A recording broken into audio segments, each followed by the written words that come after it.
traumática más frecuente del miembro superior. Y vamos a empezar con el hombro. De ahí vamos a seguir descendiendo al brazo, a lesiones del codo, del antebrazo y de la mano. Ahí terminamos la primera fase. En la segunda fase vamos a hablar sobre lesiones traumáticas del miembro inferior. Como se darán cuenta, en las clases teóricas no podemos hablar pues, completamente de todo el tema, ¿no? Es una orientación prácticamente sintética de cada uno de los temas y para eso ustedes tienen que revisar en el libro respecto a cada uno de estos temas que vamos a hablar. Y en esto de fracturas y luxaciones del miembro superior vamos a empezar siempre con un poquito de anatomía para hablar del hombro. Acuérdense de la parte ósea y de las partes blandas que se encuentran en el hombro. Para hacerles recuerdo que el hombro está constituido por la cabeza del húmero, la cavidad glenoidea de la escápula. La escápula es un hueso plano que tiene diferentes apófisis. Una de ellas es la cavidad glenoidea, la apófisis coracoides y el acromion. El acromion se articula con la clavícula, acuérdense. Y la clavícula tiene mucha relación con la apófisis coracoides por medio de estos ligamentos que ustedes separan, ligamentos trapezoide y conoide. Estos ligamentos son muy importantes, como vamos a ver después en las lesiones acromioclaviculares. Esto es en la parte osteoarticular. Saben que está recubierta la cabeza del húmero, que es semiesférica, está recubierta de cartílago, igual la cavidad glenoidea. La cavidad glenoidea en realidad no es tan profunda, es casi plana. Entonces, la estabilidad de la articulación del hombro no está dada por la parte osteoarticular, como es en la cadera, por ejemplo. En la cadera, la cavidad acetabular, sí ingresa la cabeza en esta cavidad y es bastante estable. En cambio, en el húmero no, en el hombro no. Entonces, no es muy estable. Lo que da estabilidad principalmente al hombro son las partes blandas, es decir, la cápsula, los ligamentos y los tendones que están alrededor de esta articulación. Bueno, por encima de la parte osteoarticular, acuérdense de que hay estructuras vasculonerviosas importantes, está el plexo braquial, que está pasando por debajo de la clavícula, ¿no? Y la arteria subclavia, que se va a transformar pues, en arteria humeral, más hacia el distal. Y los mecanismos de lesión son generalmente por traumatismos a nivel de el hombro, directa o indirectamente. Y hemos hablado también en clasificación de las fracturas que pueden ser por un traumatismo directo o por un traumatismo indirecto, a distancia. Entonces hay lesiones en el hombro que se producen por golpes directos, como por ejemplo en este caso, las fracturas de clavícula, o por traumatismos indirectos, ¿no? Lo más frecuente en este caso en la fractura de clavícula es un traumatismo directo a nivel del hombro que ocasiona la transmisión de la fuerza hacia la cabeza. Entonces, estamos hablando de la fractura de clavícula. ¿Cuáles son las lesiones, o digo los síntomas más frecuentes que se producen, los signos y síntomas más frecuentes? Ante el traumatismo, con golpe directo a nivel del hombro, pues lo que se ocasiona es una deformidad y dolor a nivel de la región clavicular. Con equimosis, incluso puede haber una crepitación ósea y a veces hay exposición del hueso. En este caso, por ejemplo, está a punto de exponerse, tenía escaras, ¿no? A nivel del foco de la lesión, que que hay una gran deformidad de la clavícula, había unas escaras, que se han secado las escaras y se han quedado unas heridas. Está la clavícula, el borde óseo a punto de exponerse y se convertiría ahí en una fractura expuesta. Las fracturas de clavícula representan entre el 2.6 al 5% de todas las fracturas y dentro de la cintura escapular, o sea, del hombro, representan casi la mitad, el 45% de las fracturas a este nivel.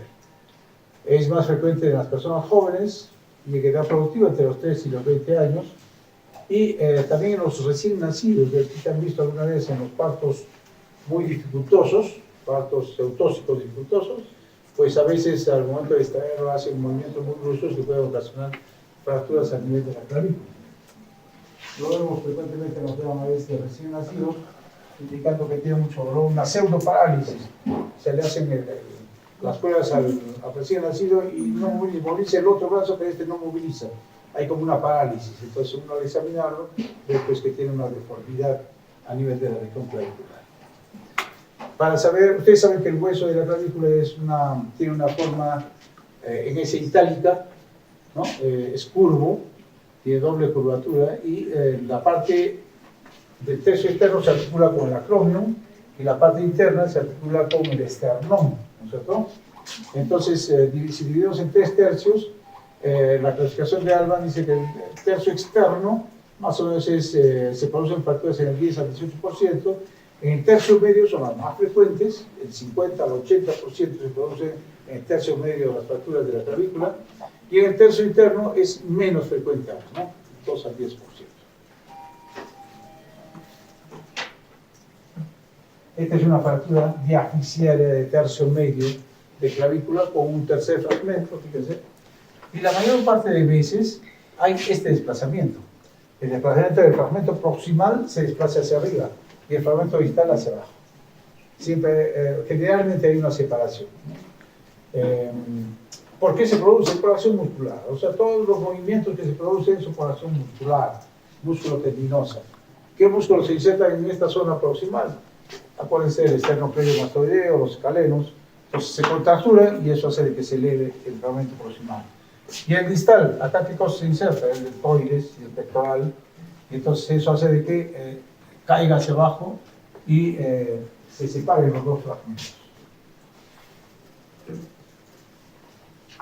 En las fracturas de clavícula, ¿cuál es el tratamiento? Puede hacerse tratamiento incruento en algunos casos cuando la fractura no está desplazada, digamos, puede estar cabalgada, ya ustedes ya me entienden esos términos, ¿no? Puede estar desplazada y cabalgada, pero si no hay mucho desplazamiento, no hay mucho cabalgamiento mayor de 2 centímetros, o el cabalgamiento, digamos, es menor de 2 centímetros, puede hacerse un tratamiento incruento. Y el tratamiento incruento básicamente es con un vendaje en 8, como se ve en la figura, un vendaje en 8.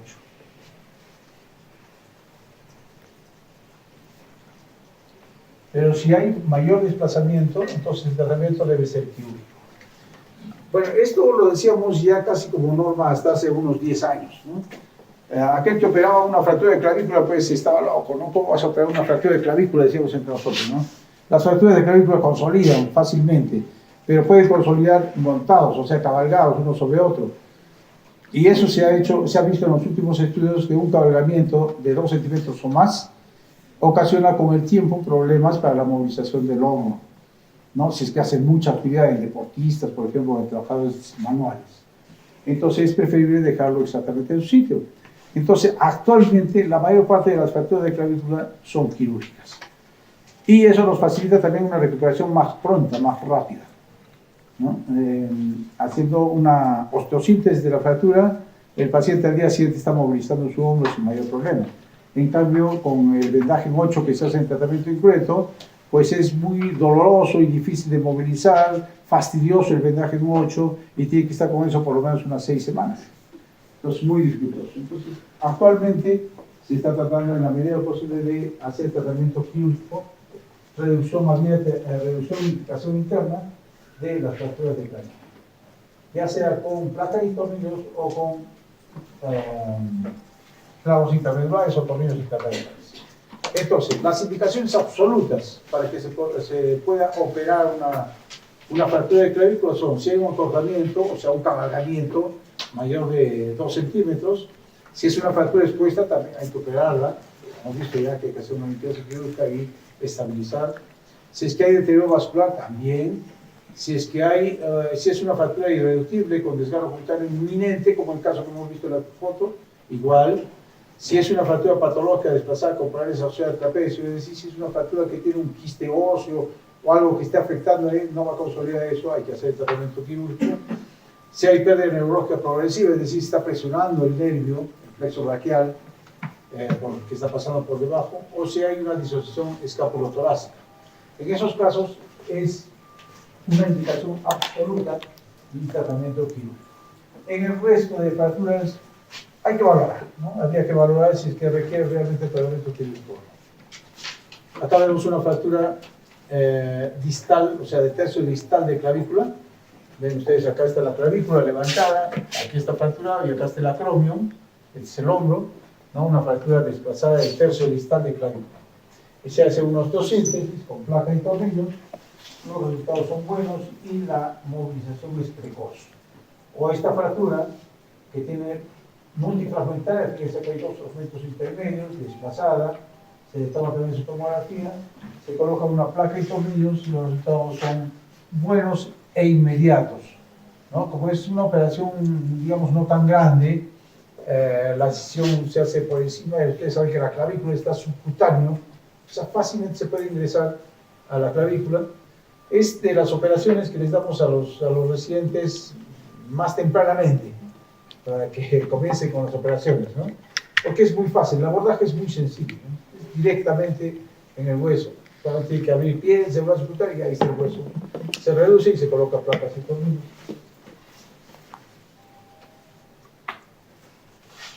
Muy bien, vamos a hablar ahora sobre las fracturas de la escápula. La escápula es un hueso plano, ustedes saben, como decíamos, tiene varias apófisis que tienen nombre específico, que está en la región posterior y forma parte de la cintura escapular, forma parte de la articulación glenohumeral, porque tiene una cavidad glenoidea que forma parte de la escápula, que forma parte de la articulación del hombro, de la principal articulación. Son muy raras estas fracturas, son muy frecuentes, tiene que haber un traumatismo muy violento y directo sobre esta zona, ¿no? Y los traumatismos directos en esta zona pues ocasionan también lesiones de otras estructuras importantes, por ejemplo las costillas, problemas pulmonares, o problemas torácicos, ¿no? Por el traumatismo torácico que ha tenido. La mayor parte de veces es un traumatismo directo. Como ustedes ven, está en la región posterior, ya si ustedes lo conocen, saben que está recubierto por músculos, los cuales llegan hasta el hombro formando lo que es el manguito rotador. El manguito rotador son 5 músculos que agarran como los dedos de una mano en la cabeza del número y que realizamos movimientos, todos los movimientos que realizamos por el hombro hacia adelante, abducción, elevación, todos esos movimientos están realizados por el manguito de los rotadores, que están cubriendo a la cabeza del número y van hasta la escápula. Como decíamos, tiene baja incidencia este tipo de fracturas, son el 5% de las fracturas de la estructura escapular, más frecuente en personas jóvenes. Su baja frecuencia se debe a que la escápula se encuentra protegida pues, por delante, por la caja torácica, en la parte posterior de la escápula, y por detrás por un grueso manto muscular, entonces es un poco más difícil poder fracturarlo. No raro, pero es un poco más difícil. Y la movilidad de la articulación, cuando uno moviliza es más difícil que se produzca una fractura a este nivel. Pero se presentan estas fracturas de escápula, raramente, pero sí se presentan generalmente en pacientes politraumatizados. Y dependiendo de dónde se encuentre la fractura, acuérdense de las partes del hueso. Aquí vamos a hacer un pequeño repaso. Todo esto es el cuerpo de la escápula, tiene forma triangular, ustedes saben, plana, y tiene una espina de la escápula, es en la parte posterior. Acuérdense que por encima está el músculo, como su nombre indica, por eso supraespinoso, infraespinoso. En la parte de la articulación del hombro está la cavidad glenoidea, o sea, la apófisis glenoidea con su cavidad glenoidea.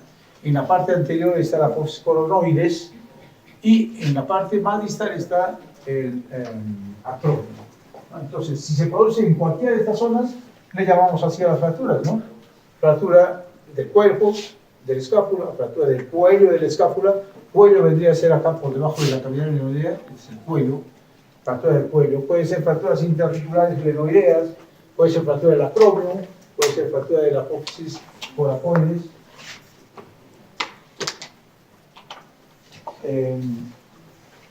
Hay diferentes clasificaciones, como les decía, la clasificación anatómica, dependiendo del lugar donde se produce la fractura, es lo más frecuente.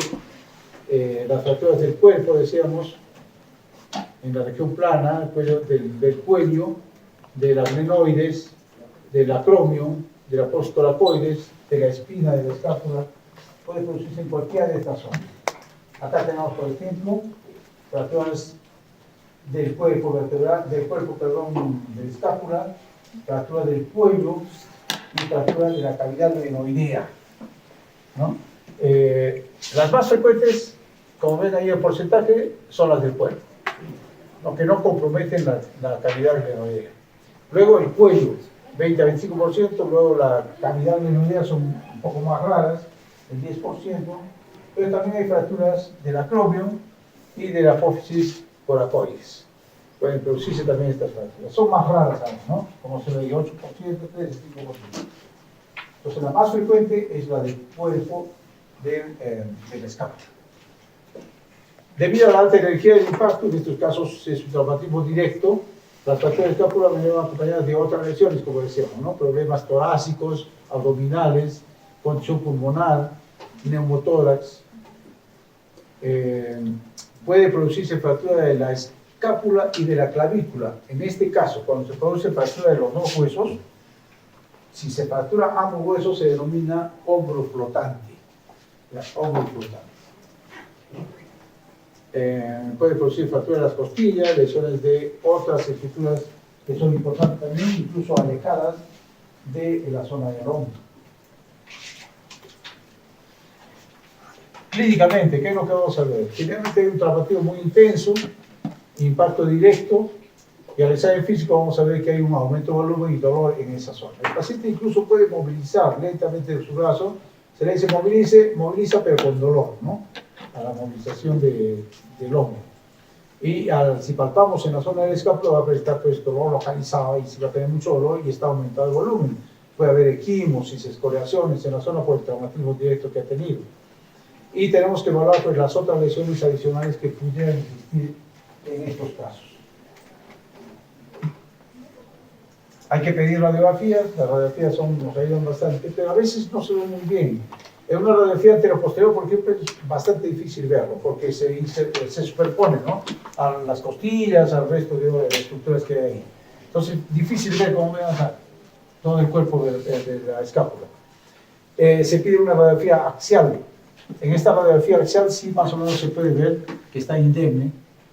Ahí se pueden ver las fracturas. Pero actualmente ya se pide mejor una tomografía, ¿no? Una tomografía de construcción 3D se puede ver mucho mejor este tipo de fracturas. En la reconstrucción se ve mucho mejor las fracturas que puede presentar. Entonces aquí, ¿qué cosa es lo importante en estos casos? En la escápula es importante si hay una fractura intraarticular o extraarticular. Si es compromete la cavidad glenoidea o no la compromete. Si es compromete la cavidad articular y está desplazada, pues el tratamiento va a ser de preferencia quirúrgica. Hay que tratar de restablecer la integridad de la superficie articular.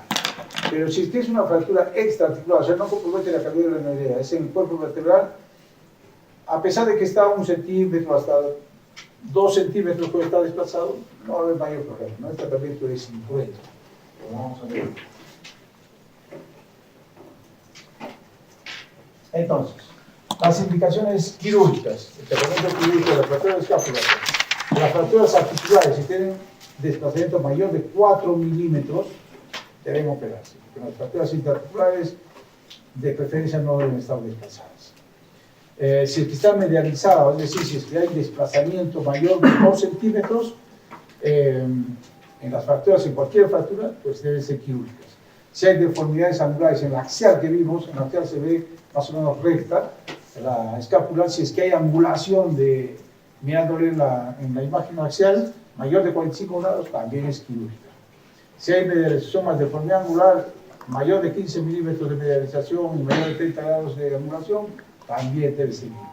Y las fracturas aisladas, de acuerdo a una apófisis coracoides mayor de 10 milímetros, de preferencia deben ser quirúrgicas.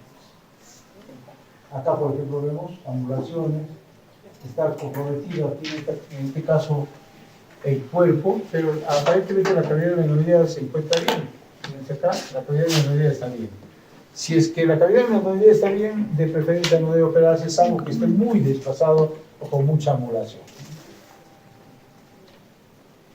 Y en todo caso, si decidimos hacer la intervención quirúrgica, ¿qué es lo que se hace?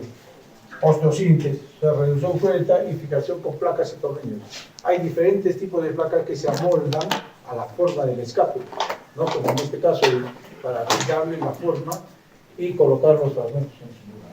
El abordaje es directo con el botón escapular para poder llegar hasta la zona de carne.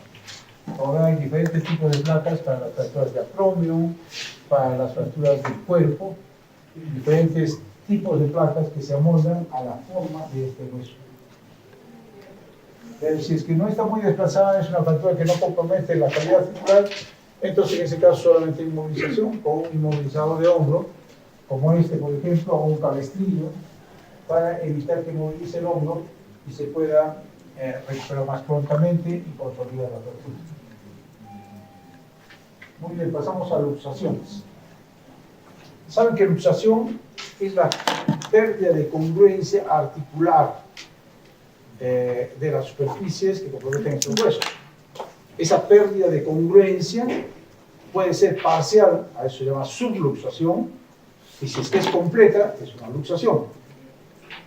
Esto sí lo sabíamos, ¿cierto? Como definición, una luxación es la pérdida de congruencia articular, parcial o total. Si es parcial es subluxación y si es total, luxación.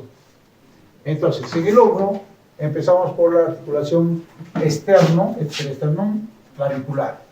La articulación externo-clavicular. Tenemos dos clavículas, derecha e izquierda, entonces se articulan con el esternón y para eso, para mantener la estabilidad, pues hay la cápsula articular y los ligamentos que lo mantienen en su sitio, ¿no? Hay un disco interarticular también en esta articulación. Pero acuérdense de que detrás del esternón hay estructuras muy importantes, ¿no? Vasculares, importantísimos, y que hay que tomar muy bien en cuenta cuando hay traumatismos a este nivel. Entonces, la luxación externo-clavicular es una articulación estadiartrodial que conecta el borde medial de la clavícula con la escotadura clavicular supralateral del manubrio esternal. Para que exista este tipo de lesión, pues tiene que haber un traumatismo que puede ser directo o indirecto. Como vamos a ver, acuérdense de estas estructuras vasculares que son importantes, que se encuentran detrás del manubrio esternal, y cuando hay un desplazamiento, sobre todo posterior de la clavícula, o sea, una luxación posterior a la clavícula, puede presionar estos vasos importantes retroesternales y causar muchos problemas. Entonces hay que tomarlo muy en cuenta. Felizmente que la mayor parte de las luxaciones son anteriores, como en este caso. No se ha salido hacia adelante, o sea, había un traumatismo que a la clavícula se ha salido hacia la parte anterior. Generalmente son poco comunes, pero tiene que haber un traumatismo más o menos intenso. El mecanismo de producción, como les decía, puede ser directo o indirecto. El mecanismo indirecto es el más frecuente. El desplazamiento suele ser superior o anterior y se produce porque hay un golpe directo sobre el hombro que hace que la primera costilla actúe como un fulcro, como una palanca, y sobre el cual se desliza la clavícula y se sale hacia la parte superior y anterior. Esa es la más frecuente, como se ve aquí en este caso. Acá este es un corte transversal, está el esternón, la otra clavícula, aquí está bien, y acá se ha ido hacia adelante en la clavícula, ¿no? Tiene un desplazamiento anterior. Y en el otro de abajo ven una luxación posterior, o sea, hacia la parte medial, que eso es más peligroso porque los vasos importantes mediastinales se encuentran en esta zona. Y generalmente esta luxación posterior se produce por un mecanismo directo, un traumatismo directo a nivel de la clavícula que lo hunde y lo mete hacia la parte posterior. Es más peligroso, pero felizmente más raro. ¿Qué exámenes pedimos? La radiografía un poco difícil de poder determinar hasta las vistas, digamos, más experimentadas, a veces se les pasa, ¿no? Con la radiografía. Ya nos ha pasado varias veces en el hospital, ¿no? Que estaba todo hinchado por los golpes que tenía, no se notaba bien, y si es gordito, menos aún se nota. Paciente politraumatizado, la última que nos pasó, que estaba tequeado, estuvo en neurocirugía. Nosotros lo vimos, pero tenía una fractura de fémur también. Y casi nadie se dio cuenta del problema que tenía ahí, ¿no? Entonces, inmovilizaba todo normal, ¿no? Como estaba medio tequeado, al inicio no movilizaba, pero después yo cuando lo operaron de la cabeza, le drenaron un hematoma, mejoró a las 3-4 semanas, ya estaba mucho mejor, nos lo pasaba a traumatología para operarlo del fémur, lo operamos y decía, tengo un dolorcito acá. Y como era gordito y había bajado, con todo este tipo había bajado un poco de peso, y le palpamos y realmente pues se palpaba la clavícula que salía hacia adelante, ¿no? Que en un inicio, como estaba inconsciente el paciente, pues no nos dimos cuenta, nadie se dio cuenta. Y le tomamos la radiografía y la radiografía no se veía. teníamos que tomarle una tomografía para poder ver el grado de desplazamiento que presentaba el paciente. ¿Cuáles son los tratamientos en estos casos? Si es una luxación anterior y no causa mucho problema y el paciente, digamos que no hace mucha actividad, lo único que le va a ocasionar es una deformidad estética de un bulto en la parte anterior. El movimiento del hombro lo va a tener normal, obviamente si hace mucho esfuerzo sí le puede causar molestias, pero un paciente que no hace mucha actividad de fuerza no va a tener mayor problema, y lo único que tendríamos que hacer es colocarle un vendaje mocho o un aparato ortopédico en mocho, como se ve ahí, para tratar de mantener la estabilidad y que cicatrice en esa posición, que se fibrose en esa posición. Entonces es el tratamiento conservador. Pero si es que está desplazado y sobre todo si es que es una luxación posterior, el tratamiento debe ser quirúrgico. Y en el tratamiento quirúrgico lo que debe hacer es una reducción y fijación, con mucho cuidado. Siempre hay el temor de que un poquito más entramos ahí y encontramos un vaso importante y puede ser fatal.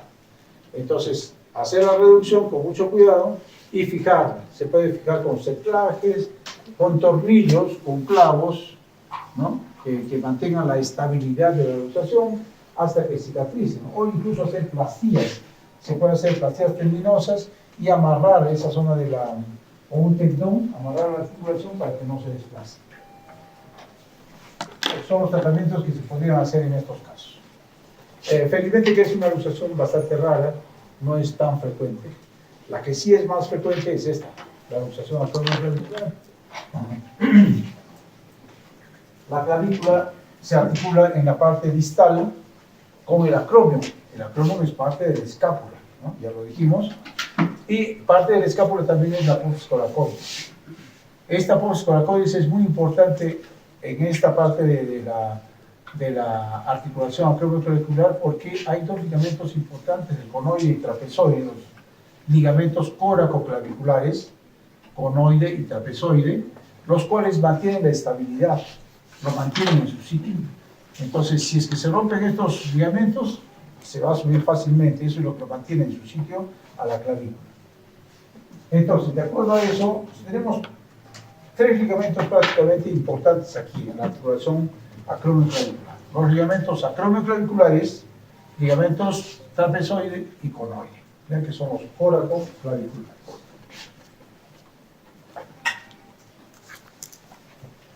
En incidencia de todas las luxaciones a nivel del hombro, en la cintura escapular, la luxación glenohumeral, que vamos a hablar después, es la más frecuente. El 85% de las luxaciones que se producen en el hombro son glenohumerales. La luxación acromioclavicular que estamos hablando ahora, el 12% le sigue en frecuencia, y la esternoclavicular es bastante rara, 3% nada más. ¿Cómo se produce la luxación acromioclavicular? Puede ser por un trauma directo, que es la más frecuente, o puede ser por un trauma indirecto. Es más raro, pero puede producirse también por un traumatismo directamente a nivel de la articulación acromioclavicular. Pero la mayor parte de veces es por una caída de un traumatismo directamente sobre el hombro, que ocasiona que golpee el acromio y la clavícula se salga hacia arriba, la mayor parte de veces. Para esto hay varias clasificaciones, en cada libro van a encontrar ustedes diferentes clasificaciones. La más frecuente usada es esta clasificación en rojo, que clasifica en 6 tipos. ¿Ya?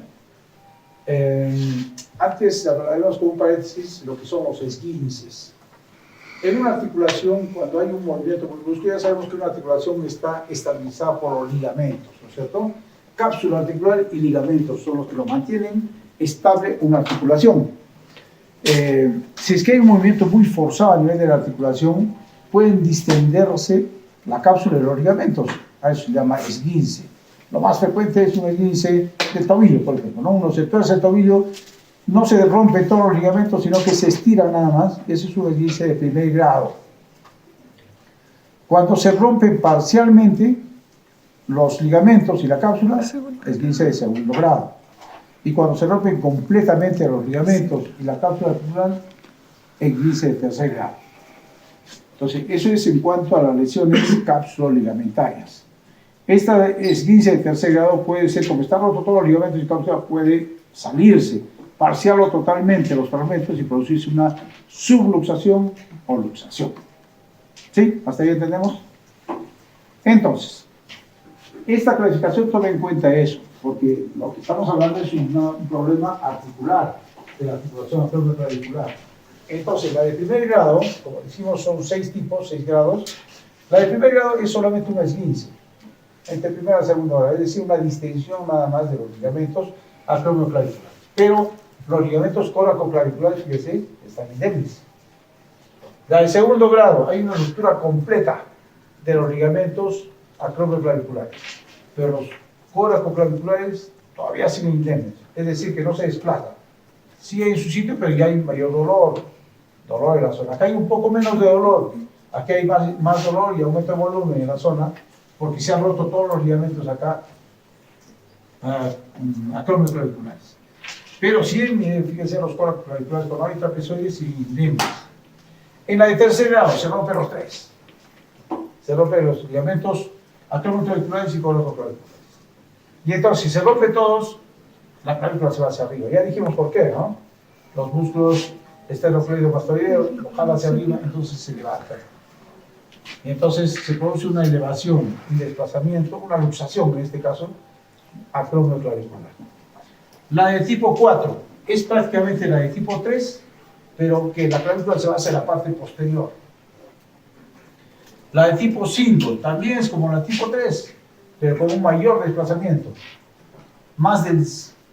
Se dice hasta el 300%, o sea, 3 veces más que la de tipo 3, se desplaza. Pues fíjense la diferencia que hay. La de tipo 6, igual que la 3, pero la clavícula se va hacia adelante. Como ven, se va hacia adelante. Acuérdense que en la apófisis coracoides se insertan el tendón del bíceps, la porción larga del bíceps se inserta aquí, y también el coracobraquial. Y entonces estos músculos en la clavícula se meten por debajo de esos músculos. Muy raro. Yo la verdad que nunca he visto una ilustración así, pero está dentro de la clasificación. Entonces esos son los 6 tipos que clasifica Rockwood para las luxaciones acromioclaviculares. La que más veo frecuentemente es la de tipo 3 y la de tipo 5. Aquí vemos. Clínicamente, ¿qué es lo que vamos a ver? El paciente se cae, se golpea el hombro y de repente nota un bulto a nivel de la región acromioclavicular. Y entonces nosotros lo vemos y a simple vista, que todos sabemos, una deformidad. Y esta deformidad se llama pseudocharretera. Es una deformidad en pseudocharretera. Y ya después vamos a ver por qué es pseudocharretera. Es deformidad en pseudocharretera. Y si nosotros presionamos acá, le empujamos, porque está levantada la clavícula, le empujamos, regresa a su sitio. La soltamos y otra vez vuelve a levantarse. Ese es el signo de la tecla de piano. Es como cuando tocamos una tecla de piano, ¿no? Tocamos y regresa nuevamente. Igual, ese se llama el signo de la tecla de piano. Entonces, esos dos signos son característicos en la luxación acromioclavicular.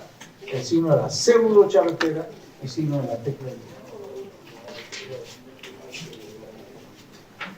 Le tomamos una radiografía de preferencia comparativa. Si le duele un lado, prefiere tomar el otro lado también para ver cuánta diferencia hay. Entonces le tomamos, fíjense, el problema es en el lado derecho y en el izquierdo medimos la distancia entre la clavícula y la apófisis coracoides. Normalmente debe ser alrededor de 1 centímetro, 0,8 a 12 milímetros. Entonces fíjense, acá está normal 12 milímetros para el paciente y le tomamos en el otro lado 26 milímetros. O sea, tiene bastante diferencia, ¿no? Prácticamente más del doble. Quiere decir que están rotos ahí los ligamentos coracoclaviculares y acromioclaviculares también. Entonces, para hacer un breve resumen de esto, de la clasificación de Rockwood que hemos visto, la lesión de tipo 1, 2, 3, 4, 5 y 6. Decíamos que la tipo 1 tiene una lesión parcial del ligamento acromioclavicular y el ligamento coracoclavicular están indemnes, ¿no? El tratamiento conservador. La de tipo 2, y de igual forma, ¿no? Hay una lesión completa del acromioclavicular, pero no de los coracoclaviculares, el tratamiento también conservador.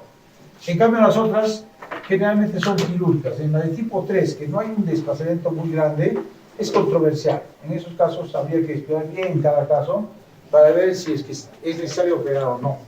y la de tipo 3.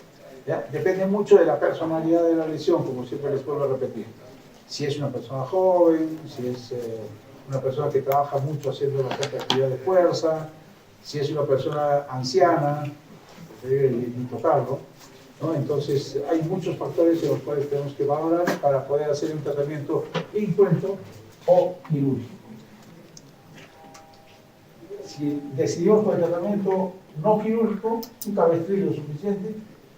Y si decidimos por el tratamiento quirúrgico, como en este caso, por ejemplo, que está bastante desplazado, este es ya una de tipo 5, pues hay que hacer la estabilización, reducir la fractura y colocarle implantes que lo vayan a mantener la estabilidad. Por ejemplo, lo más simple, colocar clavitos o con un alambre, un cercaje de alambre y lo mantiene en su lugar. Pero estos clavitos hay que sacarlos, ¿no? Sacarlos después de 1 mes y medio, 2 meses, sacarlos cuando ya cicatrizan los ligamentos. O podemos colocar esta placa gancho que se mete por debajo del acromion y lo mantiene en su sitio. ¿Cuál es el objetivo del tratamiento? El objetivo del tratamiento es, como sabemos, hemos visto en las figuras, al levantarse se rompen los ligamentos. Los ligamentos tienen que estar en su sitio, tratar de repararlos, juntarlos, aproximarlos para que cicatricen. Hacer la reducción y mantener la reducción. Esos son los objetivos, hasta que cicatricen los ligamentos. Ya cicatrizaron los ligamentos, ya se mantienen en su lugar, porque los ligamentos son los que lo mantienen en su sitio a la articulación. Entonces, lo que hacemos es eso. En el momento de la operación, lo que hacemos es poner puntitos para aproximar nada más los ligamentos, porque estructural es difícil, aproximar los ligamentos que están desgarrados y estabilizarlo con implantes, ya sea con clavos de Kirchner, con placa gancho, con un tornillo que se puede colocar desde la clavícula hasta el apófisis coracoides, lo unimos ahí y se va a aproximar el ligamento y va a cicatrizar el margen dorsal. Y lo último que está haciendo es colocar un endomoto. Acá, como está roto todo, se coloca en su sitio y se coloca estos endomotos, son unas suturas que se colocan con unos botones metálicos que se colocan arriba y abajo, y eso lo junta y lo mantiene en su sitio. Eso ya no es necesario sacarlo ya. En cambio, los clavos, la placa, el tornillo, hay que sacarlo, ¿no? Hay que retirarlo después de 1 mes y medio o 2 meses. Muy bien. Y para terminar este tema, vamos a ver sobre la luxación glenohumeral. Es la más frecuente de todas las luxaciones del hombro. El 85% es una articulación que dijimos muy inestable. Si vemos desde la parte más interna, la parte osteoarticular, está formado por la cavidad glenoidea y la cabeza del húmero. Está luego recubierta por la cápsula de ligamentos y por encima decíamos que estaban los músculos y tendones del manguito de los rotadores. ¿Cómo se produce la luxación del hombro? Generalmente el hombro puede luxarse, en este caso, ¿no? En realidad siempre decimos luxación del hombro, pero ya hemos visto que hay varias articulaciones en el hombro. O sea, debemos hablar más específicamente, ¿no? En este caso, luxación glenohumeral. En la articulación glenohumeral, las luxaciones pueden producirse anteriores, posteriores, inferiores. Dependiendo de qué, de que la cabeza del húmero se vaya hacia adelante, hacia atrás o hacia abajo. La más frecuente, ¿cuál es? La luxación anterior. La luxación. ¿Cómo se produce esta luxación anterior? Generalmente es un paciente que está jugando, haciendo deporte, se cae con el brazo en abducción y rotación externa.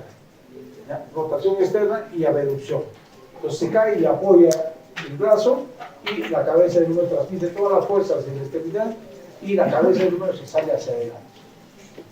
Ese es el mecanismo más frecuente, la luxación anterior. Entonces, miembro superior en abducción y rotación externa.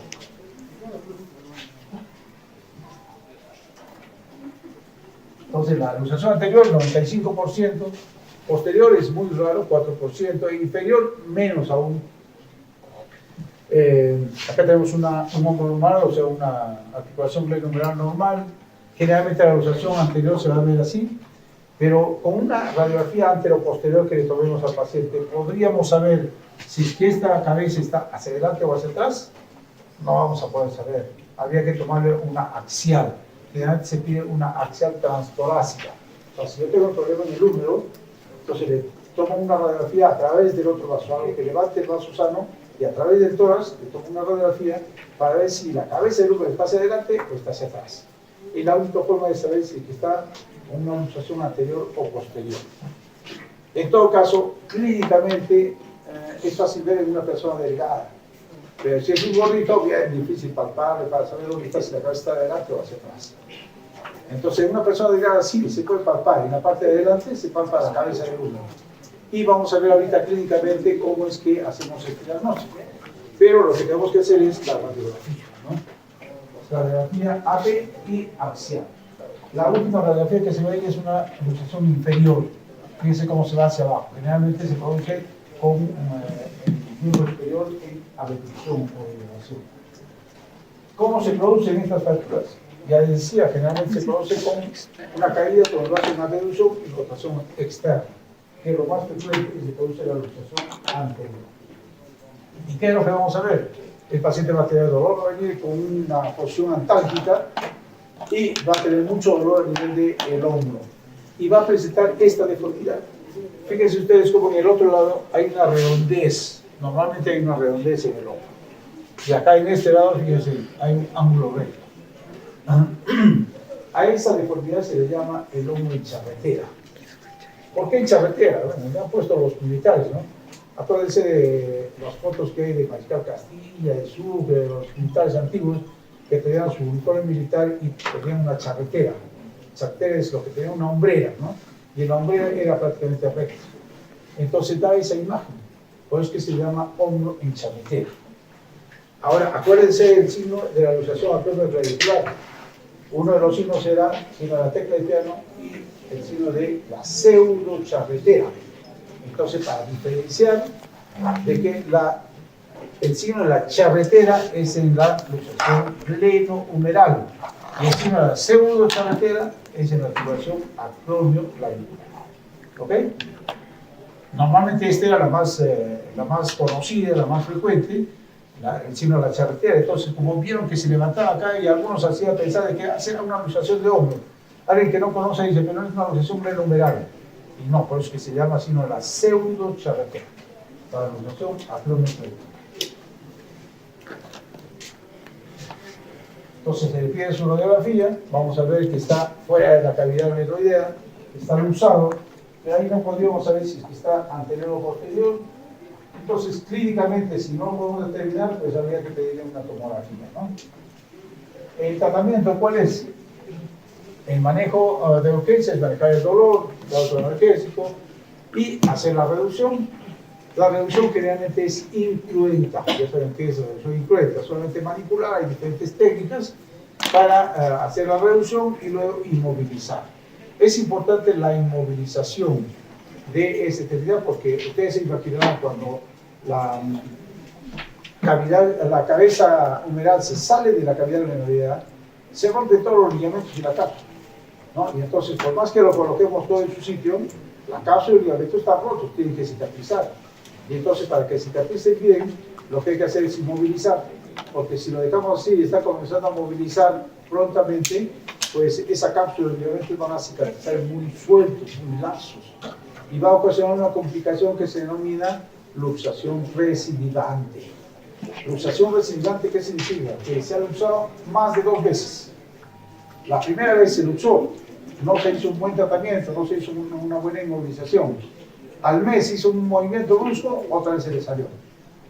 Se le hizo la reducción, no se cuida, al siguiente mes pasa 2 o 3 meses y otra vez se luxa. Y así cada rato se le va luxando. ¿Por qué? Porque la cápsula ha llegado a cicatrizar, pero muy suelta, muy laxa. Y como les decía, lo que da la estabilidad en la articulación glenohumeral es básicamente la cápsula de los ligamentos y los tendones.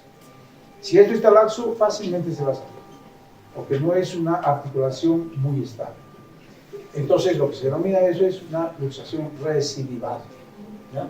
Y eso es una complicación por un mal tratamiento de la primera vez. Y podemos decidir también hacer el tratamiento quirúrgico. En todo caso, si decidimos hacer un tratamiento, y cuento que es la primera opción, hacer la reducción incruenta, pues hay varias maniobras. la maniobra de coche, por ejemplo, que es hacer una tracción y contracción con reducción y rotación externa para que ingrese a su sitio.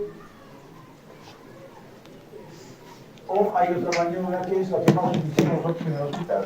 Viene el paciente adolorido, le ponemos una silla, acolchamos bien, falta acolchar más todavía, una silla tiene que ser con un espaldar rígido, una frazada le ponemos para que acolche bien, le ponemos el brazo y hay que hacer tracción, rotación interna, rotación externa y ahí ingresa. Contracción y contracción. No, los dos son más o menos el 99% de casos en emergencia lo reducimos. A veces hay pacientes que no son muy, no aceptan mucho el dolor o tienen mucha contracción muscular que no se puede hacer la tracción, no se puede reducir, pues hay que trabajar las operaciones y en sala de operaciones sí, bajo sedación, un pequeño parón y entra fácilmente. ¿No? Entonces muy fácil. Esta es la técnica de Alice. Hay un montón de técnicas, como ven ahí. La técnica de Hipócrates, que ya no se usa, ya es ponerle el pie, el paciente se echado, se le pone el pie en la axila y se jala el brazo. Ya no se usa eso porque es muy traumática. Lo que hay que tomar en cuenta es el plexo braquial. Acuérdense que el plexo braquial está en la axila. Si nosotros presionamos en esa zona, pues podemos ocasionar una lesión del plexo. Encima de la silla, como decíamos, de coche, Stimson, bueno, hay una serie de técnicas que se van a utilizar. Yo creo que van a ver eso en el transcurso de la clase, que es frecuente en emergencia. Y algunas complicaciones que se pueden producir en estas luxaciones que pueden acompañarse de otras, de fracturas. Como es una articulación donde está la cavidad glenoidea y la cabeza del húmero, puede producirse fractura de la cabeza del húmero o de la cavidad glenoidea y toman un nombre especial. Por ejemplo, si es que hay una luxación y hay una lesión de la cavidad glenoidea, se llama una lesión de banca. ¿Ya? Entonces se luxa y se produce una lesión a nivel de la cavidad glenoidea. O se puede producir una lesión, es frecuente también que se produzca una evolución del troquite y del troquín a nivel del húmero. Se producen fracturas a nivel del troquite y al momento de reducir van a seguir desplazados el troquín y el troquite. Y ahí también se ve hacia abajo la lesión de banca que puede estar ocasionándose también. Y la otra lesión que se produce también a veces es la lesión de Hill-Sachs. Esta es una lesión de la cabeza del húmero. La cabeza del húmero se luxa, fíjense, se luxa, se sale y como que se impacta la cabeza del húmero en el borde de la cavidad glenoidea. Y entonces como que lo aprieta. Y en estos casos también es un poco difícil a veces reducir. Por más que una operación está como trabado, ¿no? En el borde de la cavidad glenoidea está trabada la cabeza. Acá se ve, por ejemplo, la tomografía. Cómo se hunde y se traba. Se traba y es más difícil hacer la reducción. Esto se denomina la lesión de Hill-Sachs. Entonces no se confundan mucho. No se preocupen también que son dos lesiones nada más que van asociadas. De la luxación glenohumeral, si es que hay lesión de la cavidad glenoidea, lesión de banca. Y si hay lesión de la cabeza del húmero, es una lesión de Hill-Sachs. Y lo que, bueno, para que conozcan nada más lo que ya hemos dicho, es la luxación recidivante. ¿Qué significa recidivante? Que tiene más de 2 luxaciones del mismo año. Ha sucedido más de 2 luxaciones. Si es que ha habido la primera luxación, es una luxación aguda, por primera vez. Si se produce una segunda vez, es una reluxación. Pero si se produce más de 2 veces, de la tercera o más, es una luxación recidivante. Es en cuanto a definición y terminología. Y luxación inveterada, ¿qué es? Frecuente en nuestro medio. En otros sitios no existe esto, pero en nuestro medio es frecuente. Que se luxa, el hombre vive pues en Callao, vive en una zona alpandina, el campesino que se cayó y está con dificultad para movilizar, lo deja así, ¿no? Y ahí ve al hospital. Pasan 2, 3 meses, 4 meses, 5 meses y recién viene al hospital. Se toma la radiografía y está luxando. Entonces, ya no es una luxación aguda, es una luxación antigua o inveterada, o envejecida. Esta luxación inveterada, ¿qué ha sucedido? Está fuera de su sitio de la cavidad, la cabeza humeral, fuera de la cavidad glenoidea, y se ha cicatrizado ahí, se ha fibrosado y se ha pegado ahí. Si nosotros tratamos de reducirla, va a ser imposible. Entonces, se puede hacer una reducción incruenta hasta las 4 semanas. después de 4 semanas, 4 semanas. ¿Por qué? Porque acuérdense que la fibrosis, o sea, es un tejido cicatrizal. Si hay un traumatismo, se ha salido la cabeza del útero fuera de su lugar, se ha producido daño traumático en la zona. Entonces, ¿el cuerpo cómo reacciona? Causando fibrosis. Y esa fibrosis se produce en unas 3 o 4 semanas. Y en 3 o 4 semanas se va a fibrosar y se va a fijar en esa posición luxal. O sea, va a ser bien difícil reducirla. Por eso la luxación de salud debe reducirse lo más antes posible, máximo hasta 3 semanas. Después de 3 semanas hay que hacer una operación, porque solo no va a reducir. ¿Listo? Entonces, una luxación inveterada necesita operación, eso no se va a poder reducir inmediatamente. Muy bien. ¿Preguntas?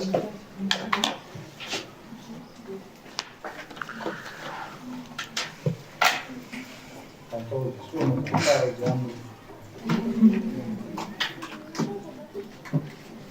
Muy bien, joven. ¿No hay una pregunta? Tenemos clases hasta las 4:30. No, ¿de verdad?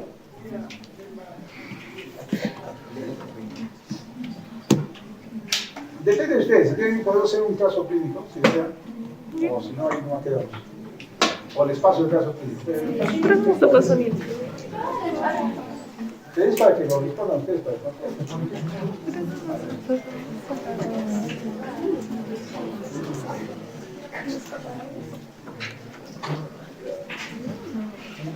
es para repasar prácticamente lo que estamos viendo ahora, ¿no?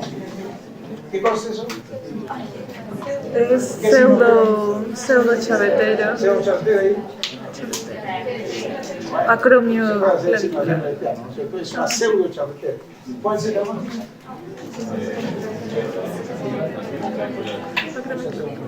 Le tomamos una radiografía, de acuerdo a la clasificación de Rockwood, ¿qué tipo será?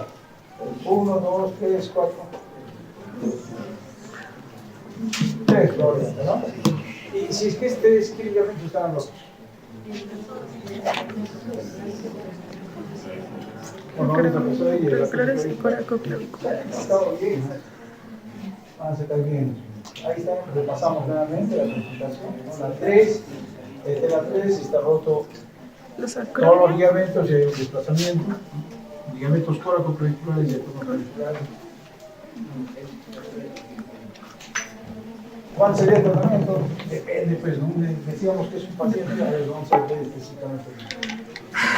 Es varón de 30 años, jugador de fútbol de primera división, o sea, es deportista. Sufre de caída jugando con un golpe de hombro derecho, lo que pasa al lado y intentar para vencer este. Mira, ya hemos visto ya que tiene una luxación acromoclavicular. Entonces, ¿qué tratamiento le haríamos ahí? Quirúrgico. Quirúrgico, ¿cierto? Viendo las características del paciente, prefiere dejarlo bien porque es deportista, hace una actividad física, preferimos operar. Entonces, ¿cuántas tratamientos usaremos? Ya eso depende del cirujano y de las posibilidades que tenga el paciente para poder hacerle o un endobotomy, sería lo mejor, un endobotomy, el de abajo, o ponerle, si es que no tiene posibilidades, un tornillo, pues. Por eso hay que sacarle, hacer una nueva operación y sacarle a los 2 meses. O podríamos hacerle, lo más simple es el de la izquierda. ¿Estos clavitos cuánto cuestan? 50 soles cada uno. Más el alambre de 100 soles son 200 soles. Aquella placa, ¿cuánto cuesta? 3.500 soles, más o menos. Eso depende mucho de las posibilidades también. En traumatología, mucho depende de la economía. Bueno, eso es lo que tenemos que pensar un poco más, pero creo que han entendido muy bien, ¿no?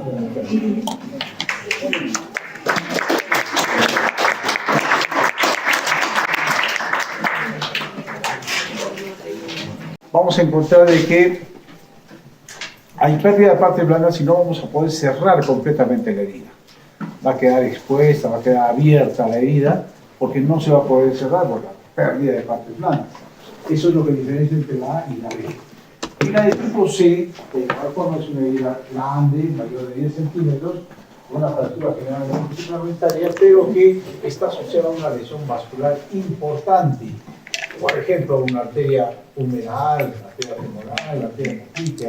Es decir, una arteria que tiene mucho que ver con la sobrevivencia de esa extremidad. Entonces, normalmente una fractura con una herida va a sangrar, ¿no? Va a haber herida de pequeñas arterias, arteriolas.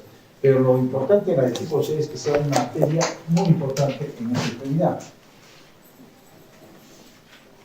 Tenemos ejemplos de una fractura expuesta primero, una herida puntiforme, generalmente de dentro hacia afuera, es decir, al momento de producirse la fractura, la puntita del hueso fracturado sale hacia afuera y hace una pequeña herida puntiforme.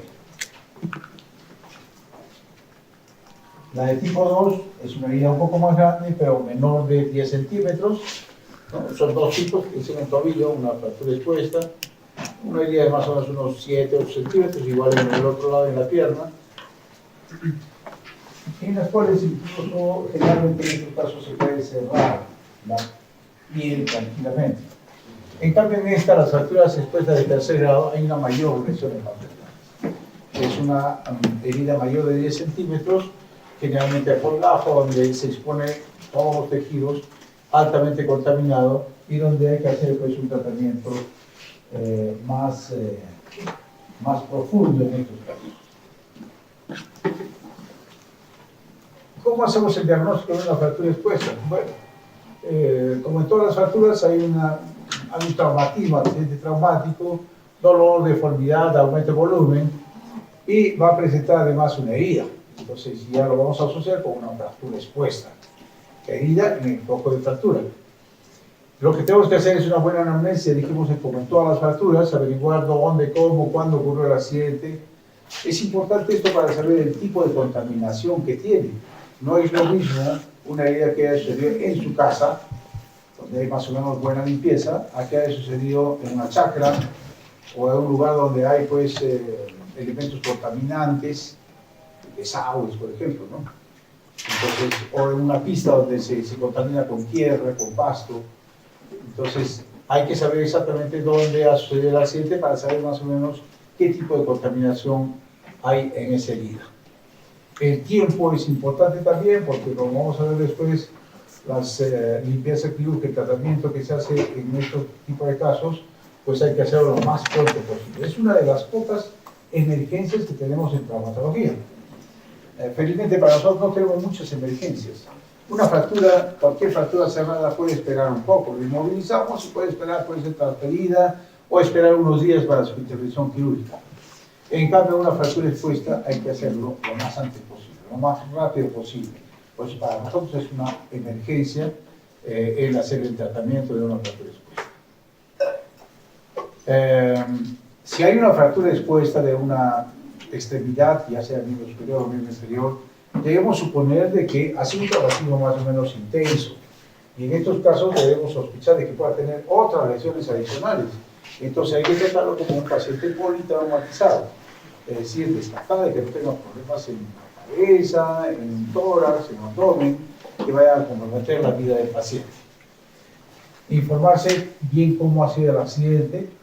No es lo mismo, ya les decía, un accidente que ha sucedido con una bicicleta, que con una motocicleta, o con un auto que se choca, o que se desbarranca. No es lo mismo, ¿no? El traumatismo es completamente diferente. Para poder hacernos dar cuenta más o menos qué otras lesiones más pudiera presentar el paciente. Y el tiempo, como decíamos, porque mientras más pronto actuemos, más rápido va a ser el tratamiento y las complicaciones van a ser menores. Luego de que hemos hecho esta análisis, hacemos pues el examen físico y lo que tenemos que ver, como decíamos, es atenderlo como el paciente politraumatizado. Es decir, hacer el ABCD, que ya todos ustedes conocen, ¿no? Ver las funciones vitales, que esté estable el paciente, examinar de la cabeza a los pies al paciente para un examen bastante rápido al inicio para poder determinar que no tengan otras lesiones de mayor gravedad que comprometan la vida del paciente. Y cuando ya lo tenemos al paciente estable, pues nos dedicamos al tratamiento de la fractura expuesta, es decir, el segmento que está fracturado, para evaluar la magnitud de la lesión de partes blandas, si es que hay colgajo en la piel, el grado de desvitalización de los colgajos, si es que hay, siempre hemos dicho ya, examinar la parte distal de donde se presenta la lesión para ver motilidad, sensibilidad y vascularidad. Es decir, examinamos en la parte distal, si es una fractura, por ejemplo, de tibia y peroné, examinamos en el pie los pulsos, la coloración de los dedos, el movimiento, la sensibilidad, la perfusión capilar distal, la temperatura local, para ver si es que hay una lesión vascular importante que puede estar ocasionando una isquemia distal. Evaluar también la magnitud de la pérdida de sangre, porque muchas veces llega a emergencia después de haber sangrado pues una hora, entonces llega el paciente anémico y entrando a shock hipovolémico. Entonces eso tenemos que evaluar y tratar de forma inmediata. Y como decíamos, la inervación y la irrigación. Luego de que hemos hecho esta evaluación, pues pedimos radiografías para poder ver cómo es la fractura. Ya hemos evaluado ya la herida y hemos clasificado ya de primera intención, hemos hecho una clasificación de acuerdo a la clasificación de Justilo, que es una clasificación inicial. ¿No? La clasificación definitiva de la fractura expuesta se hace en sala de operaciones. Cuando ya le hacemos la limpieza quirúrgica y lo vemos bajo anestesia, podemos examinar mucho mejor cómo están esas heridas, cómo están esas partes blandas. Pero de emergencia lo hemos visto, ya tenemos una idea de cómo está. Y esa clasificación que hacemos en emergencia puede cambiar en sala de operaciones, dependiendo de cómo ya le evaluemos en sala de operaciones. Entonces, en la radiografía vamos a poder visualizar la fractura y podemos hacer lo que ya dijimos ya en la clase anterior, vamos a hacer la lectura de la radiografía. Y con la lectura de la radiografía vamos a evaluar qué es lo que tenemos que hacer en ese caso, ¿no? Y una fractura, en estos casos, lo que tenemos que hacer es inmovilizarla inmediatamente. De acuerdo a lo que evaluamos en el paciente, podemos tomar otras radiografías adicionales fuera del segmento que está comprometido también.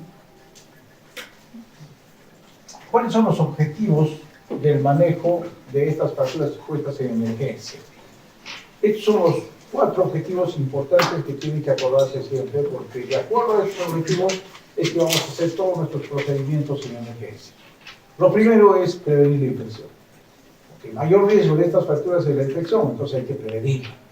Segundo objetivo, reducir la fractura y estabilizarla. Es decir, hacer el tratamiento de la fractura. Es una fractura, hay que estabilizarla, reducirla. Ese es nuestro segundo objetivo, que la fractura consolide, ¿no? Pero como tiene también lesión de partes blandas, otro de nuestros objetivos es el cierre de las partes blandas. En la de tipo 1 y en la de tipo 2 generalmente no hay problema con las partes blandas, se pueden suturar, cerrar y van a cicatrizar bien. Pero en la de tipo 3 sobre todo vamos a tener problemas con las partes blandas, nos va a faltar tejido para cerrar, vamos a tener que hacer otros procedimientos para la cobertura de las partes blandas. Pero ese es uno de nuestros objetivos en el tratamiento. Y finalmente, restablecer la pronta función de la extremidad del paciente, o sea, su función y la recuperación completa de la extremidad y del paciente. Entonces, esos son nuestros objetivos. Y para cumplir esos objetivos, tenemos que hacer una serie de pasos. Una serie de pasos que tenemos que cumplir desde que llegue el paciente, desde que lo vemos por primera vez.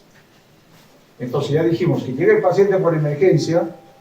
Entonces, lo primero que tenemos que hacer, que van a ser internos ya el próximo año, van a estar en un hospital o en una clínica y van a tener emergencia, les llega el paciente con una fractura expuesta y lo que tienen que hacer es lo que dijimos, ¿no?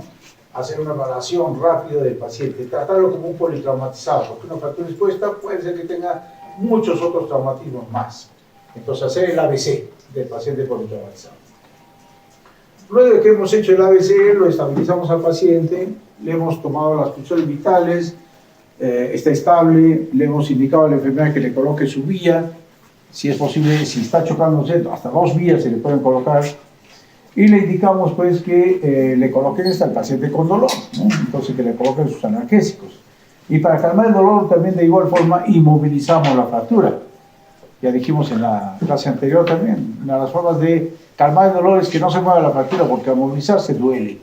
Entonces colocar una férula, la férula que tengan en emergencia, ¿no? Una férula de madera, férula de cartón, férula inflable, o le hacen una férula de yeso. Y entonces inmovilizar. Y luego lo que hacemos es, si es que está sangrando mucho, hacer hemostasia. Si está en un lugar, en una posta, en un lugar donde no tenemos los recursos necesarios, pues colocamos compresas estériles y le ponemos un vendaje elástico compresivo, ¿no? Y con eso generalmente cede.